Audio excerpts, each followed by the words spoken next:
नमस्ते प्यारे दोस्तों। टारगेट कॉम्पिटिटिव एग्जाम के इस ऑडियो सेशन में मैं आपका स्वागत करता हूं। आज हमारे लिए इंडिया और यूके जो फाइनेंशियल मार्केट डायलॉग के बारे में 1 जुलाई को जो फर्स्ट मीटिंग हुई थी वो आज चर्चा का फर्स्ट पॉइंट है। हम सभी लोग जानते हैं इंडिया और यूके या जिसे हम ग्रेट ब्रिटेन भी कहते हैं, फाइनेंशियल कोऑपरेशन एक one of the key important pillar है जो 2030 का रोड मैप है जो दोनों कंट्री ने अडॉप्ट किया है। तो भारत यूके की फाइनेंशियल मार्केट डायलॉग में जो अलग अलग सब्जेक्ट जो मुख्य विषय थे, इनमें से गिफ्ट सिटी, यहाँ पे वही हमारे लिए टेक अवे पॉइंट हो सकता है। GIFT, गिफ्ट का मतलब होता है Gujarat international finance tech city, जिसका मतलब होता है गिफ्ट सिटी। उसके बाद बैंकिंग एंड पेमेंट, इंश्योरेंस और कैपिटल मार्केट, ये डायलॉग के मेन सब्जेक्ट है। और ये भारत और यूके की फाइनेंशियल मार्केट डायलॉग की ये फर्स्ट मीटिंग ऑनलाइन थ्रू या वर्चुअल मीडियम के माध्यम से हुई थी। तो बेसिक और मेन पर्पस इस मीटिंग का यही था कि वित्तीय क्षेत्र में भारत और यूनाइटेड किंगडम के बीच द्विपक्षीय संबंधों को और भी मजबूत करना। लेकिन एक लाइन में हमने बताया कि इस पहल से हमारे लिए क्या टेक अवे पॉइंट हो सकता है, किसके ऊपर MCQ हो सकता है, तो गिफ्ट के ऊपर हो सकता है। गिफ्ट का लॉन्ग फॉर्म क्या है? गुजरात इंटरनेशनल, यहाँ पर फाइनेंस टेक सिटी आता है। तो ये टेक सिटी को डेवलप करना, उसके लिए ये भारत और यूनाइटेड किंगडम की फाइनेंशियल मार्केट डायलॉग की मीटिंग एक महत्वपूर्ण भूमिका निभा सकती है। नेक्स्ट आती है मणिपुर के बारे में।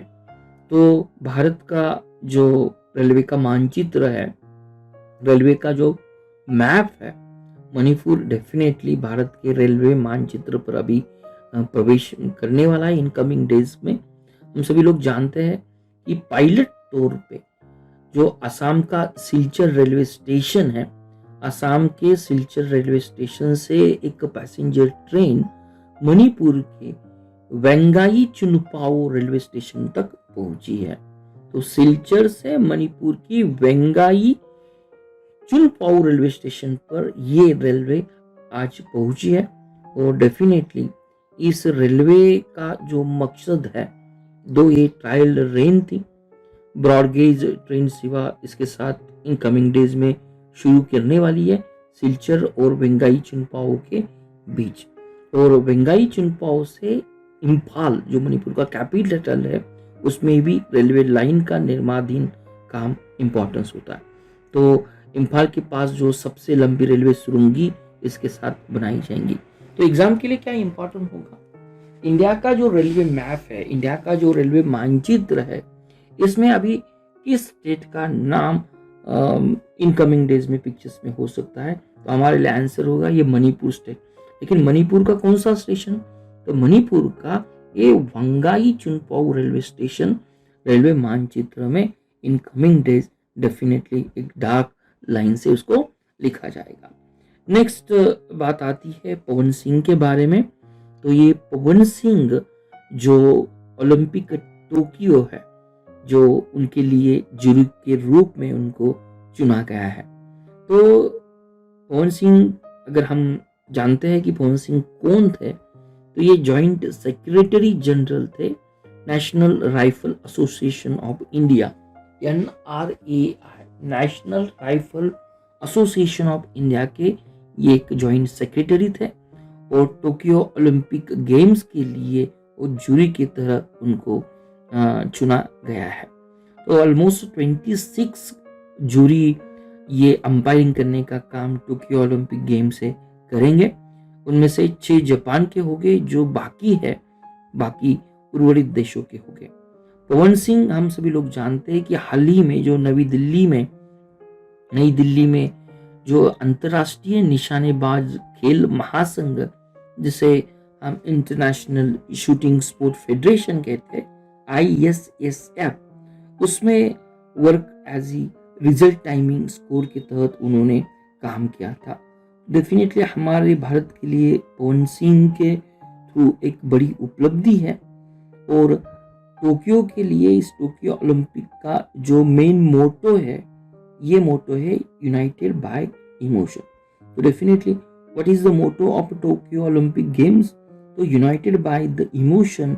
ये इसकी अगर पवन सिंह की हम बात करते हैं या उसके अलाइड कुछ क्वेश्चंस को एक्सट्रैक्ट करने की बात करते हैं, डेफिनेटली क्वेश्चंस भी हम उसके तहत बना सकते हैं या आने की संभावना अधिक होती है। नेक्स्ट बात आती है कि ब्रिक्स कंट्री ने जो एसटीआई लीड, एसटीआई का लॉन्ग फॉर्म आता है science technology innovation lead, BRICS innovation cooperation action plan को एग्री करने के फर्स्ट बार ये तय किया है। तो ये BRICS innovation cooperation action plan क्या है? तो ये एक्शन प्लान हम देखेंगे जो 12th मीटिंग थी, जो ब्रिक्स राष्ट्रों की साइंस एंड टेक्नोलॉजी की स्टीयरिंग कमेटी की, तो उन्होंने ये एक्शन प्लान जो 2021 से 2024 तक प्लान किया है, उसके लिए उन्होंने एग्रीमेंट किए। तो इस प्लान के तहत जो help in sharing the experience of each others countries innovation ecosystem networking innovator and entrepreneur. तो ये 3 सब्जेक्ट जो भी ब्रिक्स राष्ट्र अपने देश या कंट्री में हेल्प कर रहे हैं, तो उनको शेयरिंग एक्सपीरियंस सभी सदस्य देशों में उसको शेयर किया जाएगा, उसको साझा किया जाएगा। कौन से 3 फील्ड है? तो एक इनोवेशन इकोसिस्टम्स है, नेटवर्किंग इनोवेटर्स है और एंटरप्रेन्योर है। ब्रिक्स हमारे लिए क्यों इंपॉर्टेंस है एग्जाम के लिए? तो हम सभी लोग जानते हैं कि जो इंडिया जो 13th ब्रिक्स जो समिट है, उसकी बेजमानी 2021 में इंडिया करने वाला है। अगर ब्रिक की बात आती है तो 2006 में उन्हें स्थापित किया गया था और अफ्रीका या साउथ अफ्रीका 2010 में उसमें ज्वाइन हुआ था। ब्रिक समिट सबसे पहली रशिया में ऑर्गेनाइज की गई थी इन द ईयर ऑफ 2009। ये कुछ हम बेस्ट ऑन जो S&T का ब्रिक का इनोवेशन और कोऑपरेशन एक्शन प्लान है, उसके तहत इस क्वेश्चन के ऊपर या उनके आंसर के ऊपर जरूर हमें ध्यान देना उतना ही इंपॉर्टेंस होता है। नेक्स्ट हम मूव करने वाले हैं कि अमेज़न ने जो डिजिटल केंद्र, जो अमेज़न का फर्स्ट डिजिटल केंद्र जिन्होंने गुजरात के सूरत सिटी में उसको लॉन्च किया है, उसके बारे में है। तो ये डिजिटल केंद्र का मेन पर्पस क्या है, ये देखना भी उतना ही इंपॉर्टेंस होता है। हम सभी लोग जानते हैं कि पिछले साल मीन्स 2020 में जो संभव शिखर सम्मेलन हुआ था, वो शिखर सम्मेलन में अमेज़न ने जो 3 कमिटमेंट दी थी या जिन 3 प्रतिज्ञाओं की घोषणा की थी, उनमें से कुछ कमिटमेंट ये थी कि 10 मिलियन MSME को डिजिटल रूप से सक्षम बनाना। भारत में जो भी 10 मिलियन MSME है उनको डिजिटल रूप से सक्षम बनाना, ये भी उनकी एक कमिटमेंट थी। दूसरी जो कमिटमेंट थी कि ई कॉमर्स एक्सपोर्ट को 10 बिलियन अमेरिकी डॉलर की तहत एक्सपोर्ट करने के लिए सक्षम बनाना, 3 बिलियन अमेरिकन डॉलर के ई कॉमर्स निर्यात को सक्षम बनाना और 2020 और 2025 के बीच में भारत में 3 लाख अतिरिक्त नौकरियों को पैदा करना, ये भी संभव शिखर सम्मेलन ने अमेज़न ने ये कमिटमेंट दिया था। तो उसके तहत जो फर्स्ट आता है ना कमिटमेंट कि 10 मिलियन MSME को डिजिटल रूप से सक्षम करना, इसके तहत ये सूरत में अमेज़न कंपनी का फर्स्ट डिजिटल केंद्र स्थापित किया गया है। तो डेफिनेटली इस केंद्र के थ्रू जो भी हमारे इंडिया के माइक्रो स्मॉल और मीडियम एंटरप्राइजेस है उनको डिजिटाइज किया जाएगा। ऑलमोस्ट उनकी नंबर या तादाद देखने की कोशिश करते हैं तो ये 19 मिलियन MSME है। इस तरह से जो कमिंग डेज में 2025 तक ऑलमोस्ट जो अलग अलग 100 digital centres through out India में अमेजॉन इस्टेब्लिशमेंट करने वाला है। उसके थ्रू हमारे एमएसएमई और ट्रेडर को डिजिटल मार्केटिंग के बारे में, ई कॉमर्स बारे में ये अमेजॉन द्वारा ट्रेनिंग दिया जाएगा। अमेजॉन की बात आती है तो अमेजॉन एक बहुराष्ट्रीय कंपनी है और अमेजॉन के फिलहाल जो सीईओ है उनका नाम आता है एंडी जेसी। एंडी जेसी ये अमेजॉन की करंट सीईओ है और अमेजॉन कंपनी को Jeff Bezos, JEFFBEZOS, Jeff Bezos द्वारा स्थापित किया गया था। और आज अमेजॉन कंपनी का जो हेडक्वार्टर है ये सीटल वाशिंगटन यूनाइटेड स्टेट में है। सीटल वाशिंगटन यूनाइटेड स्टेट में है। नेक्स्ट बात आती है कर्नाटक गवर्नमेंट के बारे में। कर्नाटक गवर्नमेंट ने यह ऐलान किया है कि जो भी केंद्र सरकार ने जो मॉडल टेनेंसी एक्ट को जो पास किया था और राज्य सरकारों के उसके ऊपर विचार विमर्श के लिए शेयर किया था, तो कर्नाटक सरकार राज्य में इस मॉडल टेनेंसी एक्ट को लाने की जो योजना बना रही है उसके बारे में ये क्वेश्चंस है। तो जो सेंटर का टेनेंसी एक्ट है जिसे हम मॉडल टेनेंसी एक्ट कहते हैं, definitely in coming days Karnataka state will going to implement the model tenancy act. हमारे लिए इतना ये इम्पोर्टेंस होगा कि मॉडल टेनेंसी एक्ट जो जून मंथ में सेंट्रल कैबिनेट ने इसको अप्रूवल दी थी, उसके लिए क्या इंपॉर्टेंट पॉइंट होते हैं, क्या मुख्य विशेषताएं होती है। तो ये मॉडल टेनेंसी एक्ट जो भी मालिक और जो किराएदार है उनके बीच में जो भी विवाद होते हैं उनको समाप्त करना ये मॉडल टेनेंसी एक्ट का मेन उद्देश्य होता है। इस एक्ट की, मॉडल टेनेंसी एक्ट की अगर हम विशेषताएं देखते हैं तो जो भी जमा राशि होती है, जहाँ डिपॉजिट लिमिट होता है, जो कमर्शियल प्रॉपर्टीज होगी उनके लिए ये 6 मंथ का रेंटल होगा डिपॉजिट, और जो भी रेसिडेंशियल प्रॉपर्टी होगी ये 2 मंथ का रेंटल होगा। तो इस तरह की कुछ विशेषताएं हमें भी मालूम होनी चाहिए मॉडल टेनेंसी एक्ट की तरह। और जो एग्रीमेंट का पीरियड होगा, अनुबंध का पीरियड होगा, इस दौरान किराएदारों को एक स्टैट्यूटरी नोटिस के बिना कहीं हम मालिक जो है वो बेदखल नहीं कर सकता। तो टेनेंट या किराएदार है can not be affected without the valid notice. और भी इस मॉडल टेनेंसी एक्ट की जो खासियत होती है कि जो रेंट एग्रीमेंट होता है ये मैंडेटरी होता है रेवेन्यू डिपार्टमेंट के वेबसाइट पर उसको अपलोड करना। रेंट एग्रीमेंट को राजस्व विभाग की वेबसाइट पर अपलोड करना अनिवार्य है। नेक्स्ट विशेषताएं इसकी ये आती है, किराएदार मालिक की लिखित अनुमति के बिना जो भी प्रॉपर्टीज है, संपत्ति है, उसमें संरचनात्मक परिवर्तन नहीं कर सकता है। तो unless and until there is a permission, written permission from the owner, यहाँ पे रेंट या रेंटर उसमें कोई भी इंफ्रास्ट्रक्चर में, प्रॉपर्टी में चेंज नहीं कर सकता है। यदि किराएदार मुकदमे के बाद संपत्ति खाली नहीं करता, अगर जो भी हम कहते हैं कि एग्रीमेंट होता है, अगर एग्रीमेंट के बाद भी अगर किराएदार उसको वैकेट नहीं करता तो डेफिनेटली ये जो भी जुर्माना लगाया जाएगा, जो पहले 2 महीने की किराए का 2 गुना होगा, उसके बाद उसको 4 गुना होगा। तो यदि किराएदार मुकदमे के बाद संपत्ति खाली नहीं करता, लिटिगेशन के बाद, तो जुर्माना लगाया जाएगा जो पहले 2 महीनों के लिए किराए का 2 गुना होगा और उसके बाद उसको 4 गुना होगा। तो ये जो केंद्र सरकार में मंथ ऑफ जून में जो मॉडल टेनेंसी एक्ट को पास किया गया था उसकी हमने विशेषताएं देखी।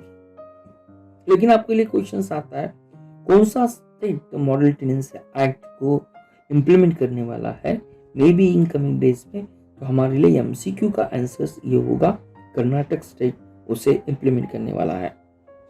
नेक्स्ट बात आती है, हमारे मिनिस्ट्री ऑफ डिफेंस ने BDL, इसका नाम आता है भारत डायनामिक्स लिमिटेड, इसके साथ आकाश जो क्षेपणास्त्र है, मिसाइल है, उनके निर्माण के लिए एक समझौते पर हस्ताक्षर किए हैं। तो आकाश ये जो मिसाइल है, हम सभी लोग जानते हैं फ्रॉम सरफेस टू एयर है। आकाश मिसाइल, उसका निर्माण और आपूर्ति के लिए रक्षा मंत्रालय के साथ ये जो डील है, जो अनुबंध है, ये almost near to 499 crore rupees का है। भारत डायनामिक्स लिमिटेड, जिसका हेडक्वार्टर हैदराबाद में है और उसकी स्थापना 1917 में हुई थी, तो मोस्टली भारत के आर्मी के लिए जो गोला बारूद, एम्यूनिशंस, जो मिसाइल सिस्टम है, उनकी निर्माता के रूप में बीडीएल को जाना जाता है। तो mostly BDL anti tank guided missiles, हवा से हवा मारा करने के वाली मिसाइल्स या हवा से सतह पर हथियार या लॉन्चर या परीक्षण उपकरण आदि भारत के लिए बनाती है। तो आज भारत डायनामिक्स लिमिटेड अंतर्राष्ट्रीय बाजार में भी अपने पद का विस्तार कर रही है। जो भी हमारे मित्र देश है, उसके मित्र देशों में भी इस तरह की air missile, anti tank guided missile या अंडर वाटर हथियारों की आपूर्ति के लिए भी अपनी पहचान बना रहा है। हमारे लिए इंपॉर्टेंस होगा भारत डायनामिक्स लिमिटेड ने मिनिस्ट्री ऑफ डिफेंस के साथ जो समझौता किया है, ये किस मिसाइल के निर्माण और आपूर्ति के लिए किया है। तो हमारा आंसर होगा ये आकाश मिसाइल की निर्माण या आपूर्ति के लिए किया है। नेक्स्ट बात आती है 11 जुलाई। हम सभी लोग जानते हैं ये एक पॉपुलेशन डे के तहत उसको सेलिब्रेट किया जाता है। तो भारत में उत्तर प्रदेश सरकार इन 11 जुलाई को एक नई जनसंख्या नीति को जारी करेगा। तो this will become the first state, Uttar Pradesh, जो भारत में जनसंख्या नीति को जारी करेगा। अगर जनसंख्या नीति आती है तो हम सभी लोग इनडायरेक्टली उनका जो मेन पर्पस होता है ये भी हम समझ सकते हैं कि इस जनसंख्या नीति के तहत जो भी लोग हैं, आम आदमी है, उनको एक इन्फॉर्म किया जाएगा किस तरह से पॉपुलेशन को कंट्रोल किया जाता है। अगर ज़्यादा पॉपुलेशन बढ़ता है तो सोसाइटी के ऊपर क्या असर होता है। At the same times contraceptive जो मेजर्स यूज किए जाते हैं उनको किस तरह से एक्सेस करना चाहिए, और नेशनल फैमिली प्लानिंग प्रोग्राम के बारे में उनको अवगत किया जाएगा। अबॉर्शन किस तरह से सेफ होता है, किस कंडीशन में ये अलाउड होता है। इस तरह की कुछ उत्तर प्रदेश द्वारा जो जनसंख्या नीति पॉलिसी अपनाई जाएंगी उसके ऊपर ही क्वेश्चंस हो सकते हैं। नेक्स्ट, जो बिगेस्ट सैंड कैस्टल जो डेनमार्क में अभी फिलहाल बन चुका है उसके बारे में भी क्वेश्चन हो सकता है। तो रेत महल सबसे ऊंचा दुनिया का किस राष्ट्र में बन चुका, तो उसका आंसर डेनमार्क होगा। डेनमार्क का जो समुद्र तटीय शहर है जिसका नाम है ब्लोकस, ऑलमोस्ट 21.16 मीटर ऊंचा वाला ये दुनिया का सबसे ऊंचा आज का एक रेत महल है। किस सिटी में उसको स्थापित किया गया, तो ये आती है डेनमार्क की समुद्र तटीय सिटी, उसका नाम आता है ब्लोकस। डेनमार्क, अगर इस कंट्री की बात आती है, एक स्कैंडिनेवियन नेशंस है। स्कैंडिनेवियन का स्पेलिंग आता है SCANDINAVIN, और ये जुटलैंड पेनिनसुला और सेवरल आइलैंड को भी कंसिस्ट करती है, जिसमें फरोर आइलैंड्स आते हैं FARORE। उसके बाद वर्ल्ड का सबसे बड़ा आइलैंड ग्रीनलैंड, ये भी डेनमार्क के अंदर ही आता है। डेनमार्क एक स्कैंडिनेवियन कंट्रीज है और ये जुटलैंड पेनिनसुला भी उसके अंतर्गत आता है। ये भी पॉइंट हमें इम्पोर्टेंट जरूर याद करना पड़ेगा। नेक्स्ट आती है कि ग्लोबल रैंकिंग जो all India radio live stream की जो रिलीज की है, तो ये global ranking all India radio की लाइव स्ट्रीम को जो रिलीज किया है, जो रैंक है, इस रैंक में जो टॉप मोस्ट कंट्री है जो यूनाइटेड स्टेट्स है, जो दूसरी कंट्रीज है वो पैसिफिक ओशन की फिजी कंट्रीज है, और थर्ड कंट्री इस रैंकिंग में आती है ऑस्ट्रेलिया आती है। और सबसे उम्मीद की बात या भारत के लिए जो खुशी की बात है, तो जो ऑल इंडिया रेडियो का न्यूज 24/7 है, उनका भी रैंकिंग यहीं पे जरूर बढ़ चुका है। और all India radio live stream का न्यूज ऑन ऐप, ये सबसे पॉपुलर सर्विस या हम जरूर उसको ऐप कह सकते हैं। तो ये भी इसके एक इम्पोर्टेंट बात आती है। तो इस तरह से मेरे प्यारे दोस्तों, इस ऑडियो सेशन में भी हमने इम्पोर्टेंट क्वेश्चंस देखे। तो इस ऑडियो सेशन को अगर हम बारीकाई से सुनते हैं तो हर एक पहल में एग्जाम के ऊपर क्या क्वेश्चन हो सकता है, जिस तरह से हमने डिस्कस किया, गिफ्ट सिटी के बारे में डिस्कस किया। तो गिफ्ट सिटी का लॉन्ग फॉर्म कहाँ पे है, गिफ्ट सिटी किस स्टेट में इसको फॉर्मुलेट किया जाएगा, ये भी क्वेश्चंस आता है। बीडीएल के बारे में देखा। तो हर एक क्वेश्चंस में एग्जाम के लिए क्या पॉइंट हो सकते हैं, उसको हम कवर करने की कोशिश इस ऑडियो के माध्यम से करते हैं। 2-2 बार 3-3 बार आप उसको रिपीट कर लेते हैं तो ऑडियो इम्पैक्ट आपको एग्जाम के टाइम उसको रिकॉल करने में जरूर मदद कर सकता है। Thank you for watching Target with Professor Peace Positive Vic.